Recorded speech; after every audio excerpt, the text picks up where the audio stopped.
Une matinée de pèlerinage joyeuse après la récitation de l'Aude en plein trajet. Destination, les catacombes de la basilique Saint-Sébastien.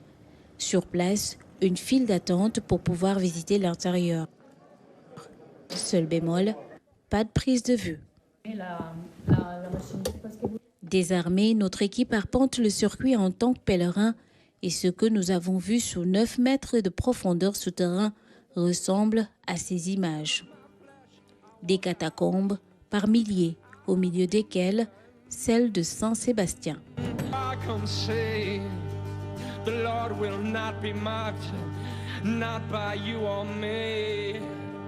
On était très émus.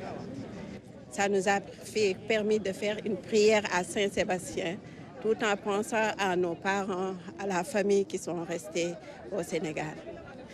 Pour les catacombes, on a compris que les catacombes étaient des cimetières, étaient des souterrains. Et on a vu plusieurs tombes, des milliers de tombes même. Vraiment, avec l'humidité, ça a été un peu difficile pour la respiration, mais ça va. On rend grâce.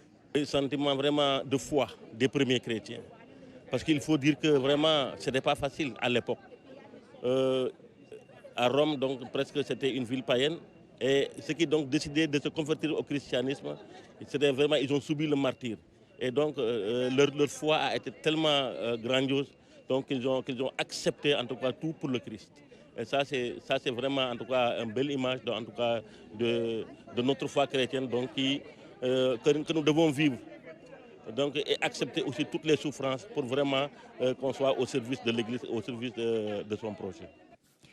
Impressionnés, les pèlerins ont historiquement appris assez pour comprendre l'essentiel de la foi chrétienne qui a fait beaucoup de martyrs.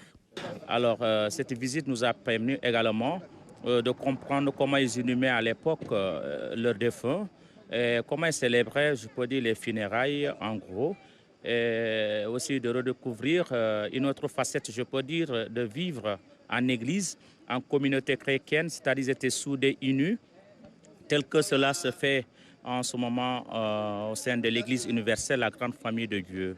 Dans des périodes, mais bon, quand on est à moins de monde, ça peut être, oui, 200 par personne. Sinon, on peut aller des grosses périodes à 1000 personnes par jour, 1500, de divers pays du monde, donc diverses langues, avec divers centres d'intérêt, voilà, historiques, pèlerinages comme vous. Voilà, on essaie de contenter le touriste pèlerin au mieux, enfin, voilà, de ses attentes, questions. Pour clore cette journée, un détour a été fait à la basilique Sainte-Marie-Majeure, l'église dédiée à la nativité de la Sainte Vierge, où les pèlerins ont communié.